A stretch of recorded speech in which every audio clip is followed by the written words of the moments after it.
టేకిశెట్టిపాలెంలో Lingolu Mahalakshmi high school నందు, elementary school నందు విద్యార్థులకు వివిధ రకాల కిట్లను అందించారు.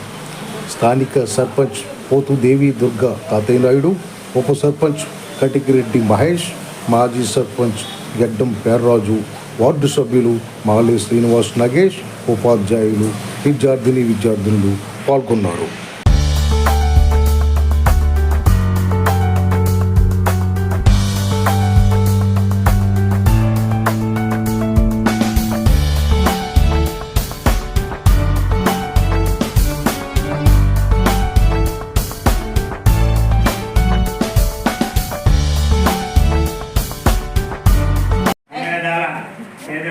ఉంటూ పిలిస్తే పలికి కార్యక్రమాలను చక్కబెట్టడంలో మనకి చాలా మంది ఉంటున్నారు. ఈ స్కూల్ అంతా ఈ స్టేజ్కి రావడం మరి చాలా సంతోషం. వారికి పూర్తి సపోర్ట్ ఉంది. చేత వారికి నమస్కారాలు తెలియజేస్తున్నాం. అదేవిధంగా